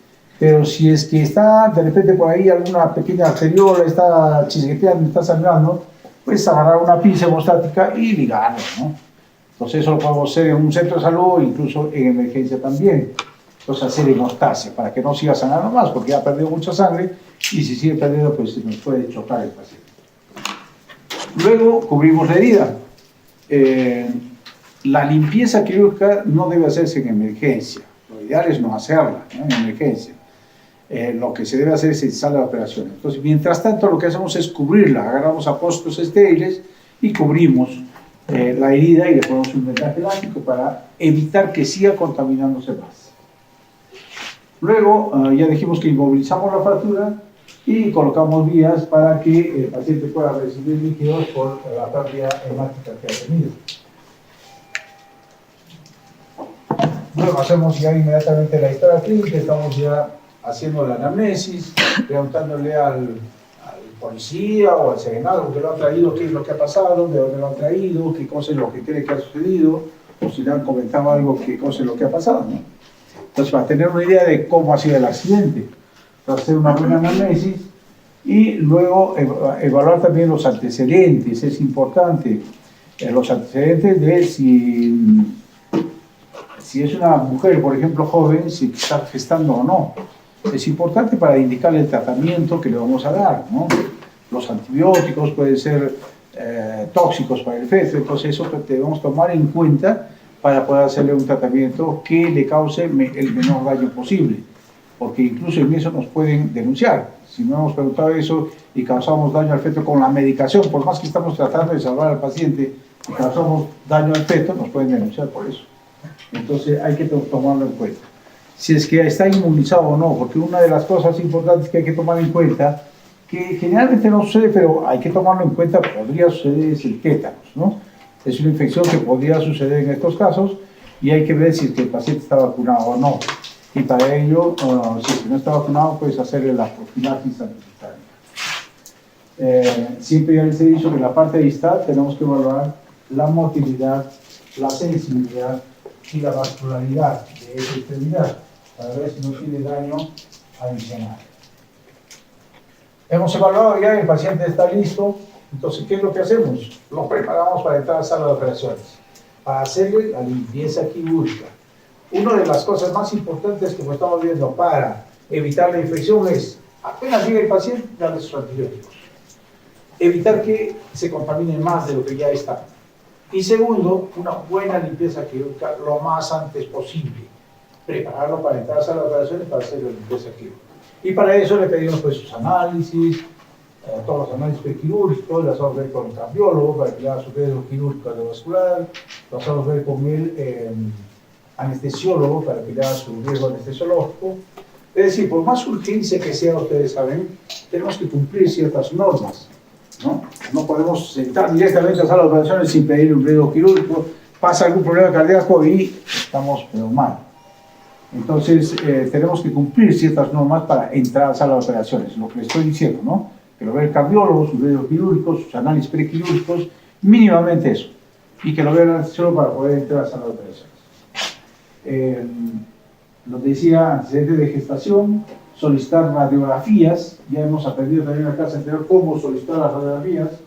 Bueno, hay que tomar el segmento corporal que queremos visualizar y la incidencia siempre de frente y perfil. Inmediatamente instalar antibiótico terapia y la profilaxis antitetánica. ¿Qué antibiótico vamos a dar? Si es que está muy contaminado, pues ya sea de primer grado, segundo grado, tercer grado, inmediatamente darle tratamiento con antibióticos de amplio espectro. Generalmente una cefalosporina de primera o segunda generación y un aminoglucósido, ¿no? Se puede combinar para dar un tratamiento de amplio espectro. Si es una fractura expuesta de primer grado, en la cual no ha habido mucha contaminación aparentemente, pues podríamos dar solamente cefalorina, ¿no? O una cefalosporina nada más, y con eso va a ser suficiente. Bueno, luego de estabilizar al paciente y descartar otra lesión de mayor gravedad, pues se prepara el paciente, como les decía, para hacer lo más importante en estos casos, que es la limpieza quirúrgica. Y la limpieza quirúrgica cumple varios objetivos. Esto, entramos a sala de operaciones, el paciente bajo anestesia, el anestesiólogo está ya, ha hecho su trabajo, nos los entrega y da anestesiado, y comenzamos a hacer esta limpieza quirúrgica.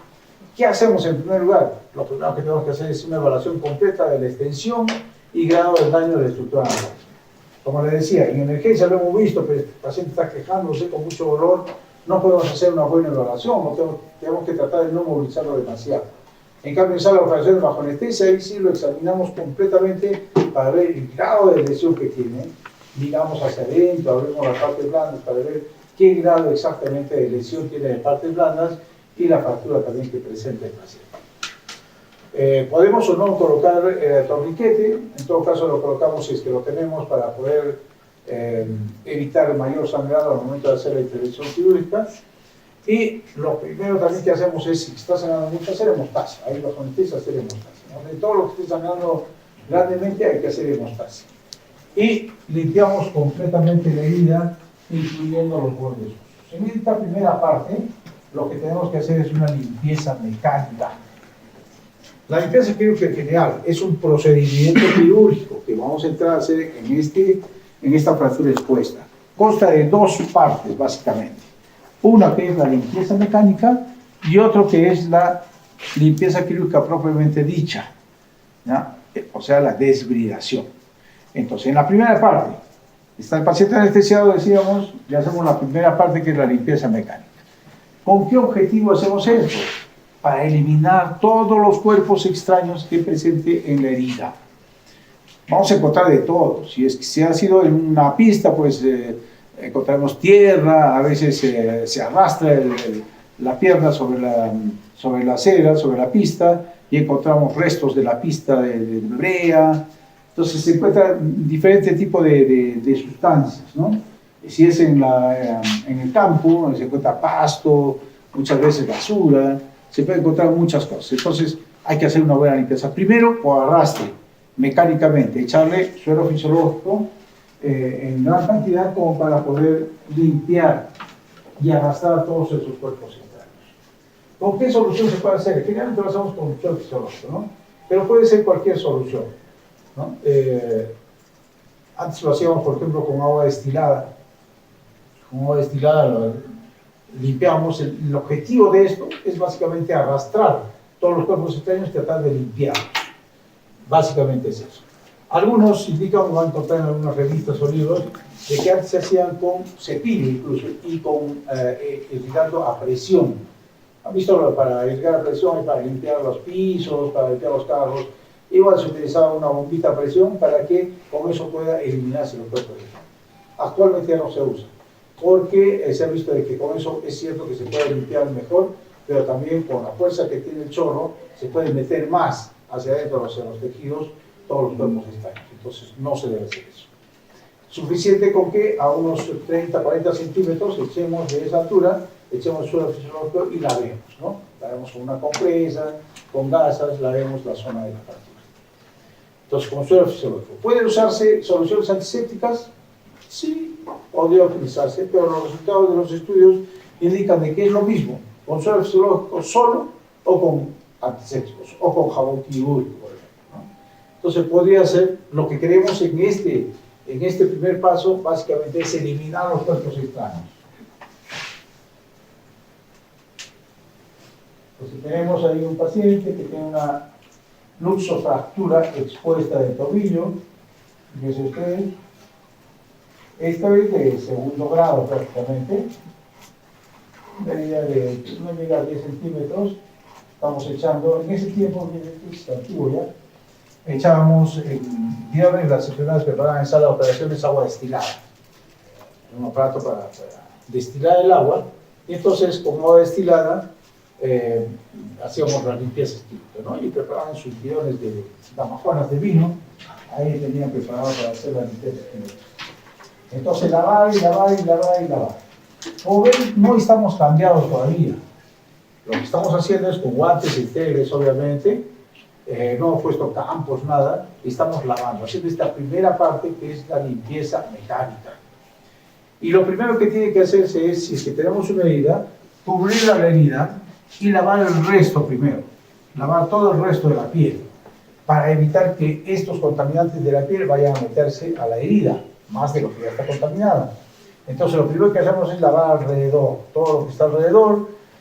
Cuando ya esté limpio, ya todo alrededor, la piel sana, y entonces ya sacamos la compresa o la gasa que está cubriendo la herida y comenzamos a lavar la zona de la herida de la fractura expuesta. Seguimos lavando. ¿Cuánto de suelo fisiológico utilizamos o cuánto de solución? Existe la regla de los 3, que no es estricto. Entonces se dice de que con 3 litros debe lavarse una fractura expuesta de primer grado, con 6 litros la de segundo y con 9 litros la de tercer grado. Pero eso no es una regla, es más o menos algo que nos puede orientar. Pero depende mucho del grado de contaminación. Una fractura expuesta de segundo grado que no está muy contaminada y otra que está muy contaminada, pues no es lo mismo, ¿no? Entonces, la que está bien contaminada hay que lavar probablemente con más suelo fisiológico, con más líquido para eliminar los cuerpos extraños. Pero es más o menos una regla que debemos tomar en cuenta. Luego de que hemos hecho ya la limpieza mecánica, cubrimos la zona de la herida y comenzamos ya a colocar campos estériles. Lo tratamos ya como si fuera una operación ya limpia, estéril, ¿no? Entonces le colocamos campos estériles, pincelamos la parte de alrededor, la piel sana, lo tratamos entonces como si fuera una cirugía ya cerrada, estéril, limpia. Hemos limpiado con isodina, fíjense toda la piel sana y luego hacemos ya la limpieza de la parte de la herida, es decir, la desviación quirúrgica. Entonces estamos a la segunda parte, que es una de las partes importantes también. No es que la primera no sea importante, las dos son importantes. Hacer una buena eliminación de cuerpos extraños y luego la desviación quirúrgica. ¿Qué significa desviación quirúrgica? Significa retirar todo tejido desvitalizado, todo tejido muerto. Entonces, todo lo que no sangra es tejido muerto y hay que sacarlo. Porque el tejido muerto es caldo de cultivo para la infección. Entonces, hay que retirar todo tejido muerto. De esto va a depender el éxito de la intervención quirúrgica y de la evolución del paciente. Si no retiramos la mayor parte del tejido desvitalizado, pues ahí se va a multiplicar los gérmenes y va a producir mayor infección. Pero a veces es muy difícil. Es muy difícil determinar si es un tejido vital o es desvitalizado. En la piel, por ejemplo, si nosotros cortamos y no sangra, no nos podemos dar cuenta de que es ya un tejido muerto, ¿no? Pero en el músculo muchas veces, a pesar de que cambia de coloración, no tiene una contractilidad el músculo normal, cuando cortamos a veces decimos, ¿esto será vital o no? Entonces estamos un poco en la duda. En todo caso, en la primera limpieza quirúrgica no necesariamente debemos sacar todo. Si es que tenemos dudas, en 24 o 48 horas debemos volver a entrar a una nueva limpieza quirúrgica para poder determinar si es que realmente hemos sacado todo el tejido vitalizado o tenemos que volver a hacer retiro de lo que queda.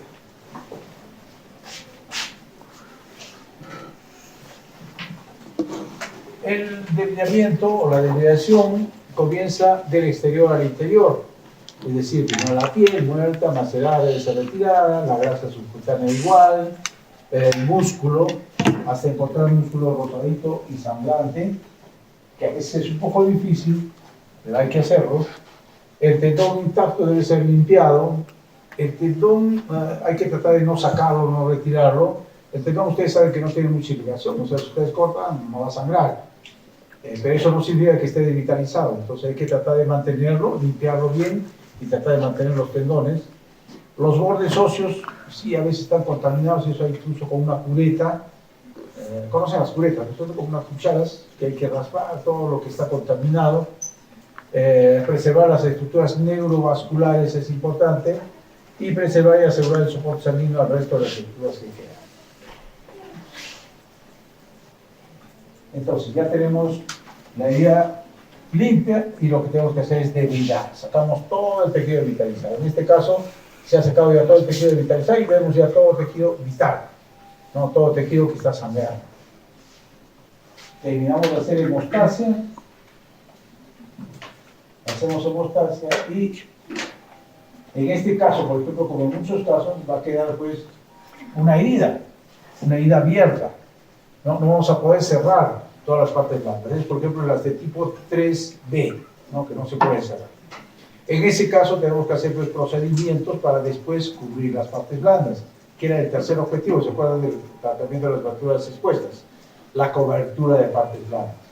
La cobertura de partes blandas puede ser primaria, es decir, si no hay pérdida de partes blandas, no hay deterioro de partes blandas, la cerramos en una primera instancia.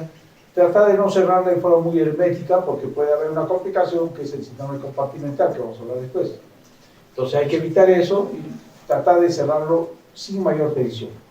O en todo caso, dejarlo, si está muy edematizado, dejarlo abierto. Y en 24 o 48 horas volver a entrar, que baje el edema para poder cerrarlo. O sea, un cierre por segunda intención. O en todo caso, si es que no cierra, acá abajo, por ejemplo, el de abajo de la izquierda, donde se ha cerrado ya, no ha habido problema. Pero aquí, por ejemplo, lo que se ha hecho es, en la parte de arriba se ve que no puede cerrar esas partes blandas, entonces se hacen tratamientos adicionales. Se está colocándose, se ha estabilizado la fractura y se coloca un BAC. Entonces se ha empezado a hablar o han visto un BAC, el vacuum de vacío.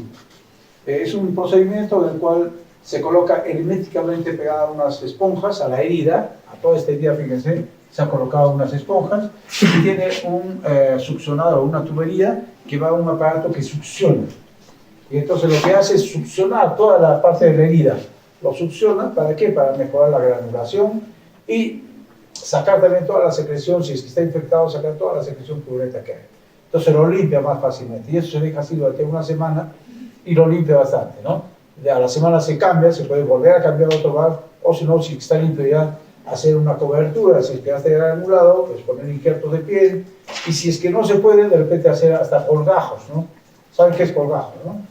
Colgajo es sacar una lengüeta, digamos, de otro sitio, de piel, células cutáneas, músculo, y cubrirlo, rotarlo y cubrir las partes que están lesionadas. Entonces son procedimientos adicionales que lo hacemos en forma conjunta con cirugía plástica cuando hay este tipo de casos, para tratar de cerrar y dar cobertura a las partes blandas. Lo que también tenemos que hacer, obviamente, para la fractura es estabilizarla. Y la estabilización puede ser de diferentes formas, ¿no? La de tipo 1, por ejemplo, la de tipo 1 casi se tratan como una fractura cerrada. Pues como han visto, si es una herida puntiforme, lo que hacemos normalmente es darle antibióticos, una cefalosporina de primera generación, 2-3 días, si es que no hay ningún signo de infección luego de haber hecho el tratamiento de la herida, ¿no? Luego, si es que no está muy contaminada y pasan 3 o 4 días y no hay ningún signo de infección, podemos tratarla como si fuera una fractura cerrada. Es decir, colocar un clavo intermedular, una plaquitomía, lo que corresponda a la fractura. Pero si es que es una fractura de segundo o tercer grado, en la cual ha habido gran exposición y gran contaminación, hay el riesgo siempre de infección.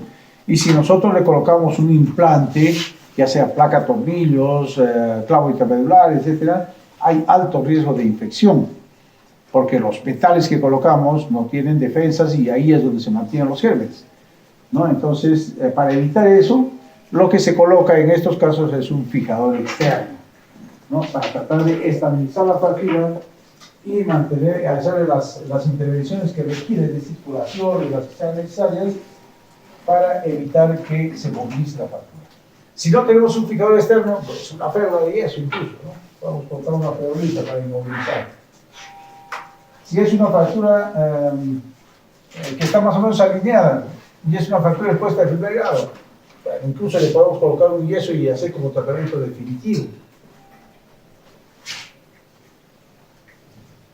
Entonces la inmovilización de la fractura depende de la magnitud de la herida, de la pérdida de piel, riesgo de infección, si es que hay otras lesiones, etc. ¿Cuáles son los métodos de inmovilización? Puede ser una tracción continua, ya casi no se usa porque tenemos que mantener hospitalizado al paciente. Tutores externos, es decir, la fijación externa, eso es lo que más se utiliza, porque con el fijador externo podemos movilizarlo al paciente fácilmente para llevar a sala de operaciones, sus radiografías, sus exámenes y todas esas cosas. O podemos ponerle un yeso, ¿no? Bajo vigilancia permanente, o una perla de yeso. Si le colocamos a una fractura cerrada, perdón, a una fractura expuesta, le colocamos un yeso cerrado, pues tenemos que abrir una ventanita para ver cómo van las heridas. No podemos mantenerlo cerrado con un yeso circular sin mirar adentro, porque está infectándose y no sabemos. Entonces hay que abrir una ventana para poder controlarle todos los días. La fijación externa es lo que más se utiliza. Y la fijación interna, en las fracturas expuestas, lo que nos permite es la estabilización de la fractura para que no se mueva y nos permita movilizar al paciente para todas las actividades que pueda realizarse en los procedimientos adicionales. El cierre de partes blandas, lo que debemos tratar de hacer, como les decía, es una sutura primaria cuando es posible, pero si no es posible, dejarlo para un segundo tiempo, hacer una sutura secundaria.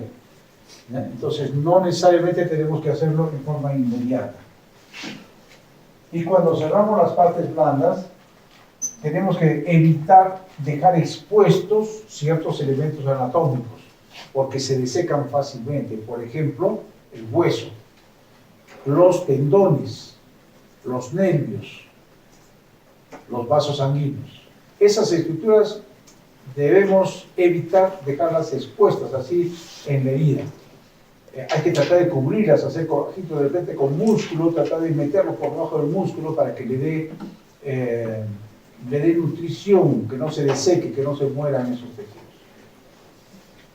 Y como les decía, en el caso de que hay pérdida de partes blandas y no se puede cerrar ni primariamente ni secundariamente, pues los injertos de piel, como en este caso, ¿no? Una gran herida, se coloca un injerto de piel, o los colgajos.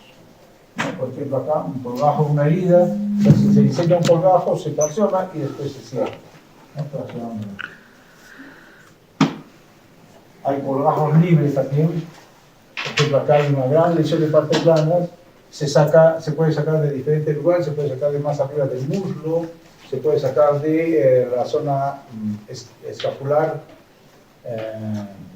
dorsal, se saca un fragmento de piel con células cutáneas, con fascia y incluso con músculo y con su arteria y su vena.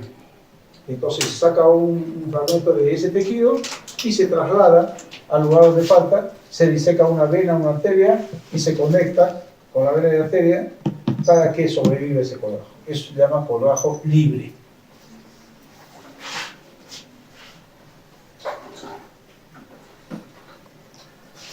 Bueno, un pacientito de 7 años que se toma accidente de tránsito, fíjense ustedes, una fractura de tibia y peroné, le pasó la llanta y la arrastró. Fíjense cómo hay cuerpos extraños en la zona de la fractura de la lesión.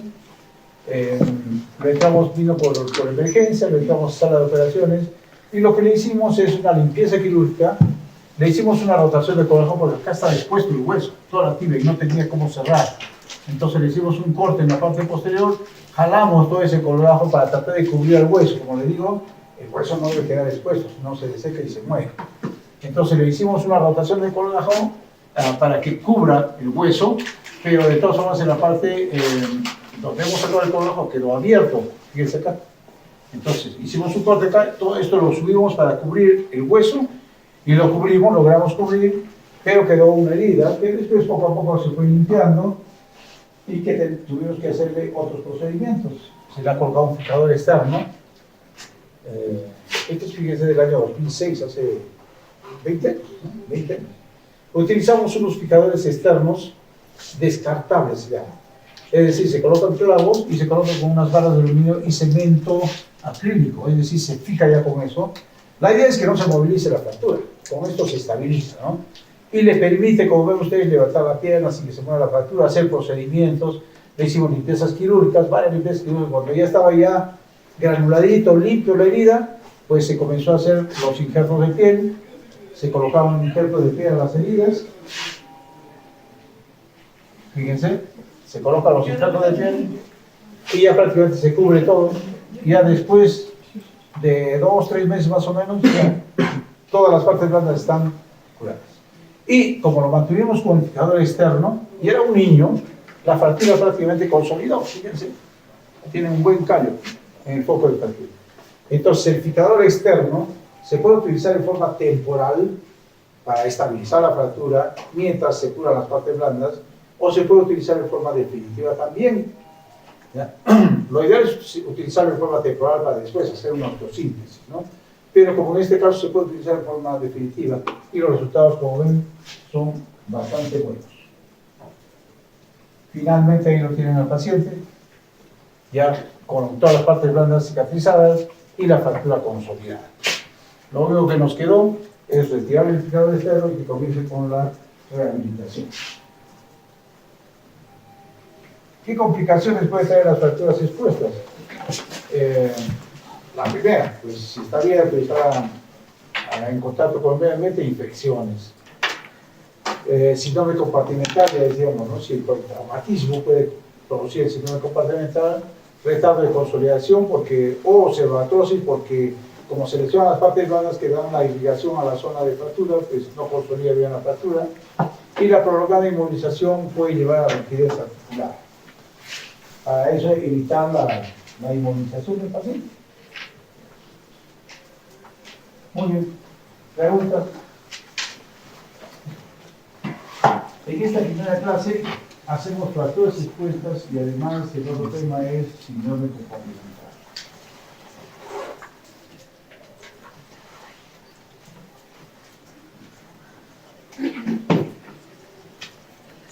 Lo van a revisar ustedes en el libro, está también el tema de síndrome compartimental, pero vamos a revisar rápidamente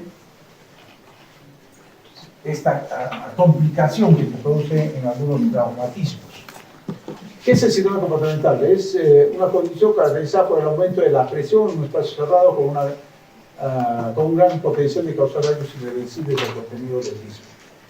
¿Qué son compartimentos? En primer lugar, ustedes saben que en nuestro organismo hay grupos musculares que pasan por determinados lugares, sobre todo, hablamos de las extremidades, porque también hay síndrome compartimental abdominal, ¿no? En general hay grupos musculares que se encuentran en determinados espacios rodeados por una fascia o por hueso. Entonces son compartimentos que tienen paredes inextensibles, rígidas. La fascia y el hueso son inextensibles. Entonces permiten cierto grado de movimiento dentro, pero cuando ya aumenta demasiado se comprime todo dentro. Entonces estos compartimentos musculares, además en estos músculos se están pasando arterias, nervios, ¿no? Elementos nobles importantes. Dice que hay mucha presión dentro del compartimento, presiona los nervios, presiona las arterias, presiona las venas y causan deterioro neurológico y vascular. Básicamente es eso. Entonces, el síndrome compartimental lo que ocasiona es un aumento de la presión intracompartimental y esto es lo que va a ocasionar todo el daño vascular y neurológico. Acuérdense de que en los miembros superiores e inferiores hay grupos musculares. Estos grupos musculares tienen compartimentos, cada uno de ellos.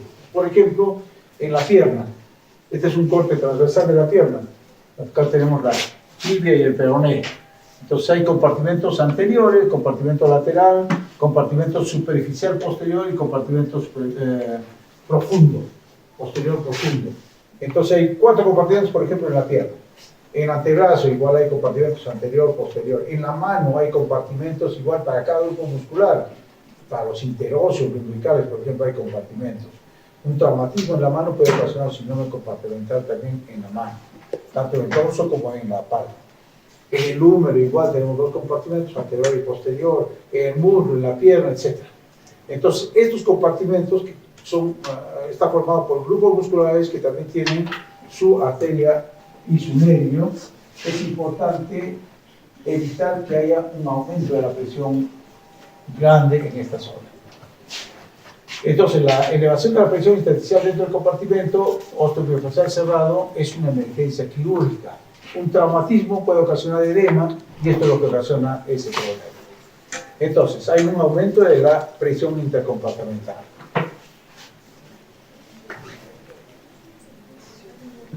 ¿Por qué se puede producir esto? Por un traumatismo. Un traumatismo muy intenso causa edema intersticial, y esto aumenta dentro del compartimento, aumenta el volumen. Ante unas paredes inextensibles, pues se comprime todo dentro. Y al comprimirse dentro todo, ¿qué cosa es lo que más sufre?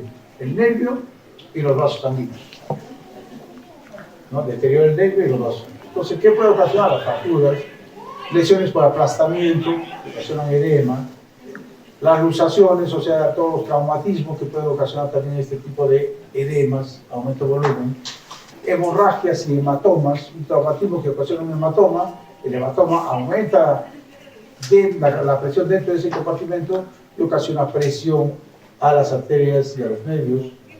Los yesos, ventajas bajo yesos demasiado apretados, esto es importante, por eso van a practicar ustedes para colocar yesos.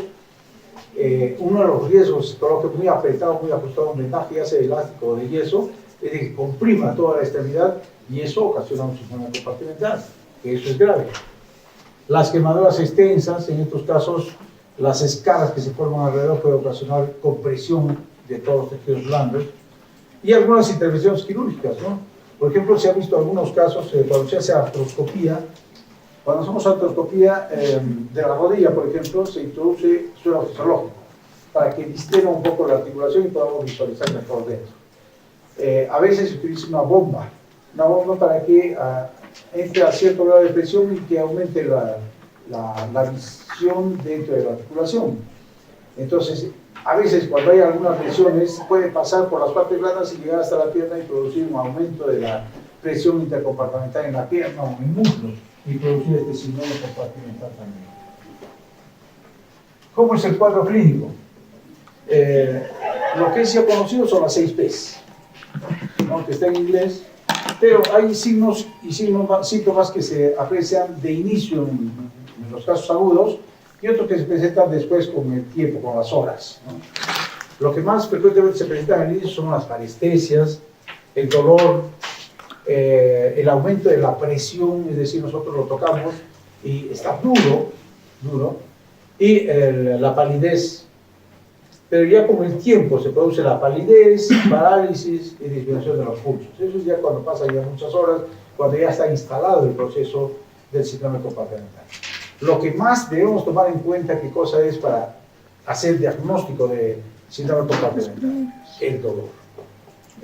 Un dolor desproporcionado ante un traumatismo, un dolor que no le calma como los analgésicos que le coloquemos. No le colocamos un metamizol, no le calma el dolor, le ponemos tramadol, le ponemos profenil, le ponemos todos los analgésicos fuertes y no le calma el dolor. Le hacemos un pequeño movimiento de los dedos y le duele bastante.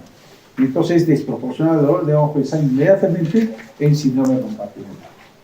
Si asociado está parestesias, si asociado está aumento, digamos, un aumento de volumen en la zona muy marcado, pues tenemos el diagnóstico.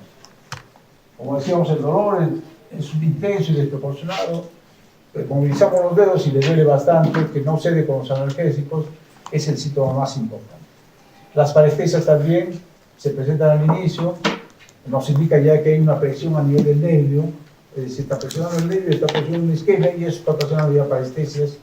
Hay sensación de hormigueo, quemadura, entumecimiento, la presión intercompartimental, nosotros le tocamos y está duro la pierna o la zona que está teniendo el síndrome compartimental, se encuentra duro. ¿Cuánto es la presión normal? La presión normal es menor de 10 milímetros de mercurio. Pero si aumenta más de 30 milímetros de mercurio, ya está instalado el síndrome compartimental. Hay aparatos para medir la presión intercompartimental.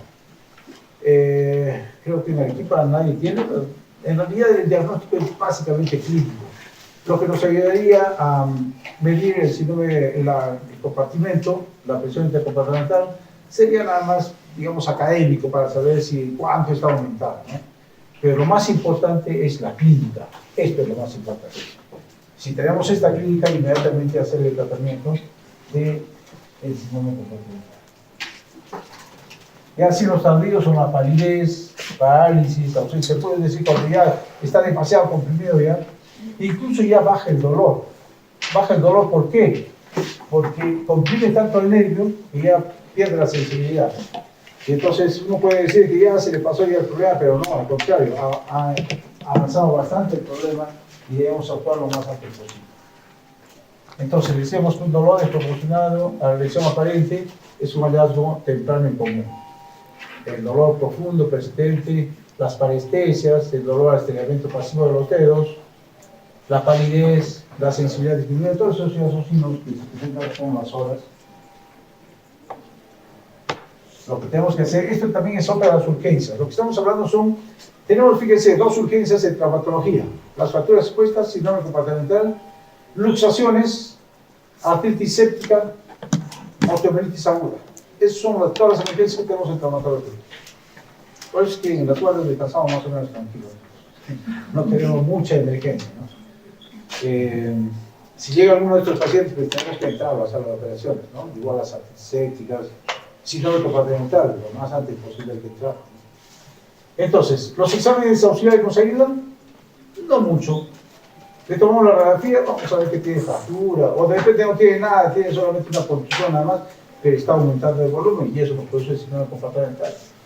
Entonces nos ayuda el ultrasonido, puede ser para que nos diga que hay un aumento de volumen, pero no nos indica si realmente hay síndrome compartimental. Lo único que nos ayudaría es la medición de la presión intercompartimental, pero como les digo, el diagnóstico básicamente es clínico.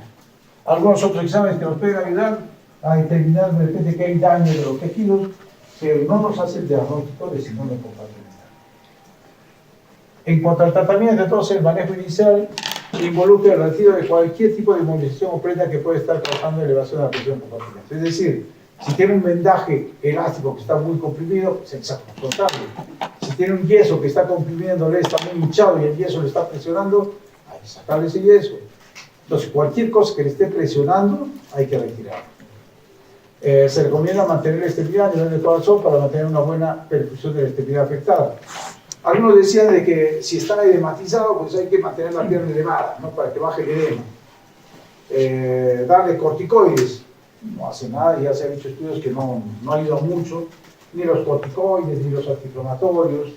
Por eso no hay que poner tampoco muy elevado ni hacia abajo, sino mantener a la altura del corazón la extremidad afectada. Si las manifestaciones clínicas no mejoran, se invita a realizar pues, el tratamiento definitivo. ¿Cuál es el tratamiento definitivo?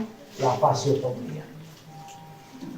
Entonces, el tratamiento en estos casos debe hacerse una fasciotomía, porque lo que está ocasionando son las paredes que no se extienden, está ocasionando presión ahí, que todo esté presionado por dentro. Si nosotros cortamos la fascia, abrimos y el músculo va a salir, porque está todo hematizado, se va a salir, va a redundar fuera del compartimento. Pero ya no va a haber esa compresión y ya no va a sufrir el nervio, los vasos sanguíneos. Entonces lo que tenemos que hacer es eso, una fasciotomía amplia, completa, y para eso tenemos que conocer los compartimentos. Entonces si es en la pierna, hay 4 compartimentos, decíamos, se hacen 2 incisiones laterales, se entra compartimento anterior, lateral, posterior superficial, posterior profundo. En el miembro superior igual tenemos que conocer los compartimentos para poder ingresar. Se hace una incisión longitudinal, siempre las incisiones en la extremidad deben ser longitudinales. Se hace la incisión longitudinal, se corta la fascia y al cortar la fascia va a salir el músculo edematizado y dejarlo así, no se debe cerrar. En todo caso podríamos cerrarlo si es que permite, si no está muy edematizado, cerrar solamente o aproximar solamente la piel, ¿no? Para que no quede tan abierto, ¿no? Aproximar nada más, pero no cerrarlo completamente, si no estamos ocasionando lo mismo que antes de entrar a la fasciotomía. Entonces, lo abrimos y podemos esperar 24 o 48 horas que baje el edema para poder cerrar la fasciotomía que hemos hecho. Entonces, en la pierna decíamos que tenemos varios compartimentos, hay que entrar por vía interna y por vía externa para abrir los compartimentos. En el pie, igual, con 2 incisiones se puede entrar a los compartimentos interóseos que están edematizados. En la mano de igual forma, en el antebrazo de igual forma. Entonces son incisiones que hacemos a nivel de la fascia. ¿Qué complicaciones pueden producir? Como decíamos, la compresión produce necrosis. Y la necrosis principalmente puede ser del músculo o por la falta de perfusión vascular, es decir, comprime las arterias y no tiene irrigación al músculo y se muere. Pues. Y toda la parte distal también se puede morir por esta compresión de la arteria. Y también comprime a los nervios, los nervios al comprimirse van a producir parestesia y disminución de la función neurológica. Lo que es frecuente es esta contractura de Bolman en el miembro superior, por ejemplo. Esa contractura lo que ocasiona es una imposibilidad después para movilizar por la isquemia que se ha producido tanto en los músculos como en los nervios. Muy bien. ¿Preguntas?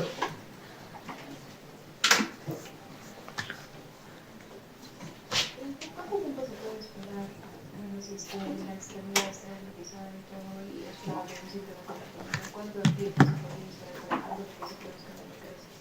Se dice que cuando se ha instalado ya un síndrome compartimental, después de 6 horas ya hay una isquemia irreversible. O sea, una lesión neurológica. Lo primero que se lesiona es el nervio. Una lesión neurológica que ya no va a revertir.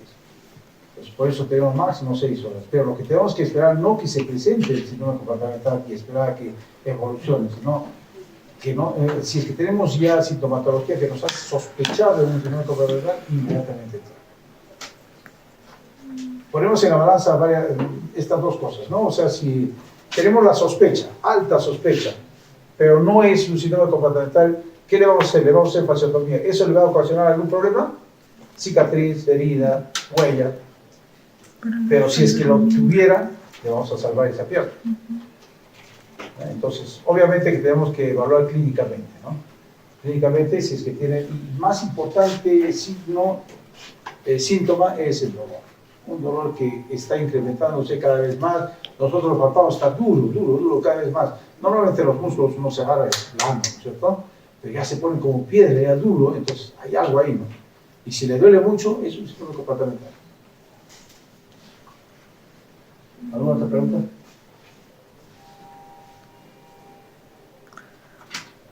Sí.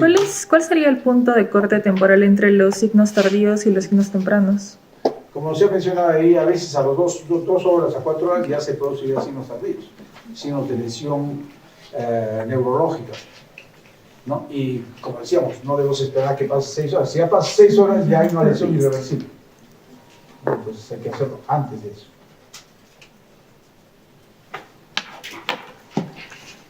Muy bien. ¿Están con ganas de hacer caso clínico o no? Sí.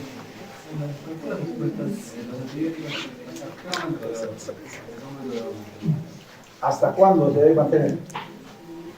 Los antibióticos, según los libros se menciona que se debe dar, si es una de primer grado o segundo grado, 24 horas, 48 horas. ¿No? Depende mucho de la personalidad de la fractura, depende mucho del grado de contaminación, del tipo de paciente, dónde se ha contaminado, cuánto tiempo hemos demorado para poder hacer la limpieza quirúrgica, si la hemos hecho antes de las 6 horas o después de repente.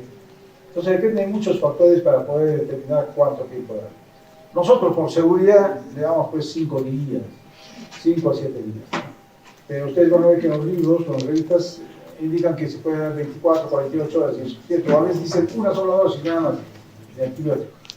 Depende de cómo le hemos hecho la limpieza quirúrgica. Si le hemos hecho concienzudamente, vamos a tener mayor éxito. Si le hemos hecho tempranamente, también. ¿No? Lo más importante, más que los antibióticos, es la limpieza química. ¿No? El grado de contaminación que hayamos tenido que quitar en esa fractura expuesta. Se depende mucho de cada paciente.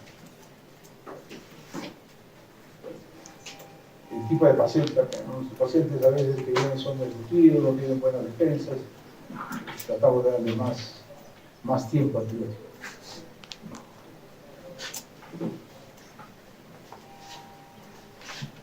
Muy bien, entonces pasaremos al siguiente tema.